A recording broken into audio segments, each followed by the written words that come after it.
Perang Dunia Kedua menyajikan berbagai front pertempuran di seluruh dunia, dengan pelibatan kekuatan militer dari berbagai negara dan aliansi internasional. Front-front ini mencakup berbagai teater perang yang berlangsung di Eropa, Asia, dan Afrika, melalui konflik berskala besar yang akhirnya membentuk dinamika perang secara kontinu. Nah, Sobat SN, setidaknya terdapat 8 front pertempuran di Perang Dunia II. Front-front tersebut diantaranya adalah Front Barat, Front Timur, Front Eropa, Front Laut Utara atau Atlantik, Front Pasifik, Front Afrika atau Timur Tengah, Front Asia Tenggara atau Pasifik Selatan, dan Front Mediterania. Dengan berbagai front pertempuran ini, Perang Dunia Kedua menciptakan peta peperangan secara global yang cukup kompleks, dengan melibatkan jutaan tentara dan bahkan sampai mempengaruhi nasib banyak negara di seluruh dunia. Semakin rumit konflik politiknya, semakin seru ceritanya nih. Yuk upgrade pengetahuan kamu di EdNow, EdSay Knowledge!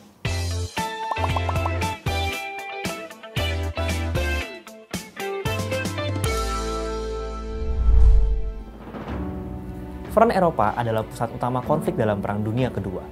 Perang dimulai dengan invasi Jerman ke Polandia pada tahun 1939, sehingga memicu intervensi Inggris dan Prancis. Setelah invasi ke Polandia, Jerman lalu menginvasi negara-negara Eropa lainnya melalui penggunaan strategi Blitzkrieg. Front Eropa melibatkan pertempuran di Prancis, Belgia, dan Belanda, serta menyaksikan jatuhnya Prancis di tangan Jerman pada tahun 1940.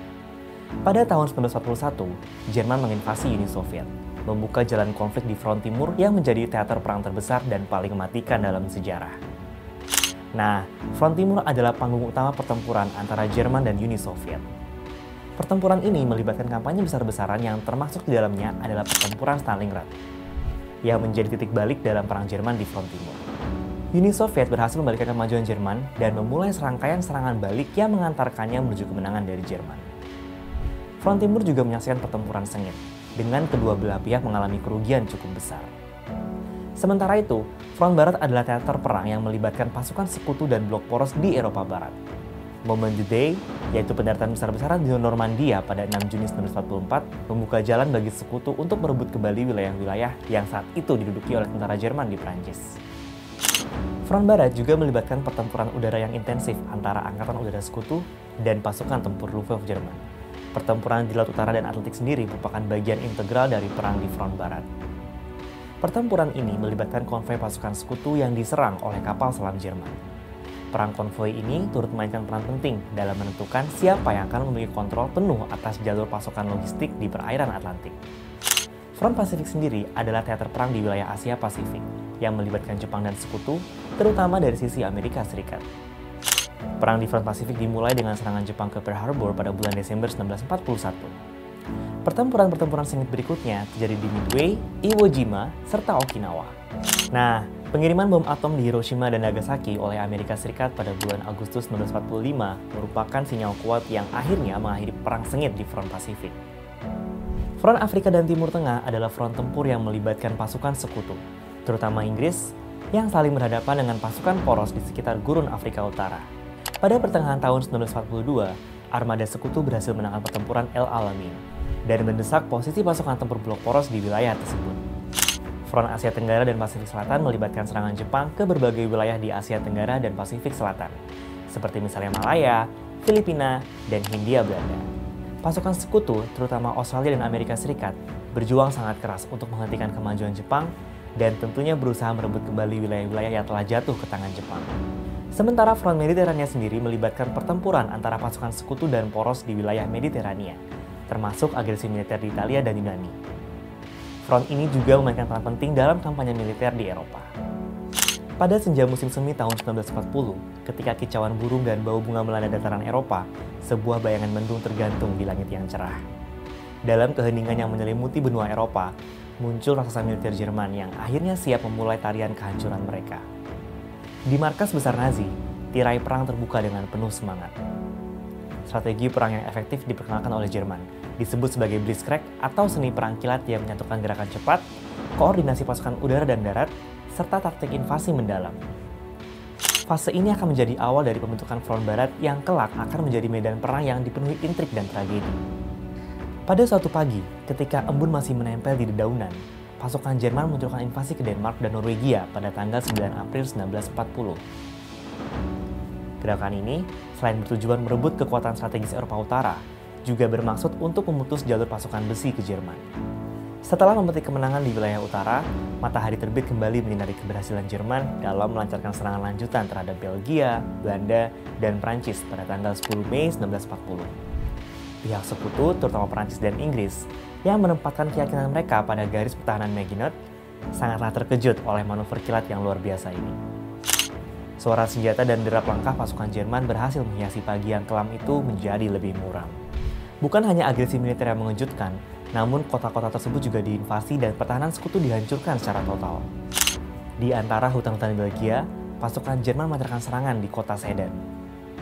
Nah, disinilah terobosan penting dimulai, yaitu ketika garis Maginot yang dianggap tidak terkalahkan, ternyata dapat ditembus melalui perencanaan strategi yang cermat. Pertempuran sengit pun meletus, dengan dentuman meriam dan asap hitam yang akhirnya menyelubungi medan perang. Terobosan di Sedan membuka jalan bagi Jerman menuju pusat kota Prancis. Di tengah hiruk-pikuk pertempuran, pasukan Jerman berhasil mengucurkan Prancis dengan kecepatan dan ketepatan manuver mereka. Kota demi kota pun berhasil jatuh ke tangan Jerman, seperti layaknya pion di papan catur perang. Paris, yang selama ini dianggap sebagai simbol kekuatan militer Prancis, bahkan berada di ambang kehancuran total. Sementara pertempuran merebak di front barat, serangan udara di langit Eropa semakin menjadi-jadi. Teror menyelinap dari langit biru yang akhirnya menjadi panggung bagi pertempuran sengit antara Angkatan Udara Kerajaan Inggris melawan pasukan Luftwaffe Jerman. Pesawat tempur bersiluetkan bayangan menakutkan di balik awan ini menciptakan dramatisasi baru dalam perang modern. Angkatan Udara Kerajaan Inggris bekerja keras untuk menahan serangan udara Jerman yang mematikan. Meskipun pertahanan udara Inggris berhasil melakukan pertahanan udara dengan baik, namun Jerman dengan cerdik memilih untuk mengubah strategi perang udara mereka. Target pengeboman kala itu diubah dari yang awalnya ditujukan ke instalasi militer, berubah menjadi ke arah pusat kota dan industri. Pemboman itu tidak hanya meruntuhkan bangunan fisiknya saja, tetapi juga moral dan semangat perlawanan tentara sekutu. Di sela-sela pertempuran sengit di front barat, Jerman lalu melangkah ke wilayah pantai Atlantik dan bagian utara, membentuk garis pertahanan militer baru yang kelak akan membuat seluruh Eropa merasa terancam oleh agresi militer Jerman yang bersifat ekspansionis. Nah, satu pertanyaan besar yang kemudian menguak di benak para pemimpin sekutu adalah bagaimana cara melawan serangan Jerman yang datang begitu cepat dan kuat. Jawabannya adalah melalui tingkatan senjata yang lalu ditantangani pada tanggal 22 Juni 1940, hingga akhirnya memastikan kemenangan Jerman di front barat. Pihak sekutu yang awalnya sangat yakin dalam garis pertahanan militer mereka, kini justru tidak dapat berkutik di bawah kekuasaan bendera Nazi. Gencatan senjata ini tidak hanya menandai kemenangan militer Jerman, tetapi juga menunjukkan bagaimana kekuatan psikologis Jerman dan kesiapan mental mereka dalam menghadapi perang semesta. Front Barat, yang awalnya terlihat sebagai medan pertempuran yang tidak mungkin ditembus oleh Jerman, kini berubah menjadi simbol baru yang membawa Jerman menuju pusat Eropa sebagai satu-satunya kekuatan militer yang ditakuti di Eropa. Jerman terus melanjutkan serangannya hingga ke Paris. Meskipun rezim baru Prancis di bawah pemerintahan Marsekal Philippe Pétain sudah meminta untuk gencatan senjata, namun sebagian dari pemimpin militer Prancis yang lain justru memutuskan untuk tetap melanjutkan perlawanan. Jenderal Charles de Gaulle dengan tekad yang tidak tergoyahkan bahkan mengajak Prancis untuk tetap melanjutkan perjuangan pasukannya dari tempat pengasingan mereka di London. Namun, suara perlawanan itu seakan tenggelam dalam gemuruh perang yang semakin membesar. Singkatnya, gencatan senjata membuat Prancis terbagi ke dalam beberapa kelompok. Pemerintahan Pétain yang pindah ke dalam Komando Vichy memutuskan untuk bekerja sama dengan Jerman, sementara sebagian lagi berusaha tetap menjaga semangat perlawanan.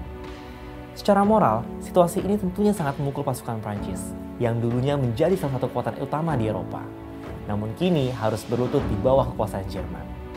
Jerman yang awalnya begitu percaya diri dengan serangan kilat mereka, akhirnya menemui tantangan tidak terduga ketika mereka meluncurkan misi invasi ke Uni Soviet pada tanggal 22 Juni 1941. Front Timur, yang sebelumnya tidak menjadi fokus utama, kini menjadi medan pertempuran baru yang akhirnya menuntut pengorbanan dan ketahanan masing-masing pasukan. Dengan cepat, fokus perang pun berpindah meninggalkan front barat yang pernah hancur lebur oleh serangan kilat pasukan Jerman. Melihat dari peristiwa-peristiwa sebelumnya, serangan kilat Jerman di front barat akhirnya menciptakan cerita tragis yang mengubah wajah Eropa secara mendadak. Dengan kecepatan yang belum pernah terjadi sebelumnya, Jerman mengubah medan tempur biasa menjadi serangan kilat yang mematikan.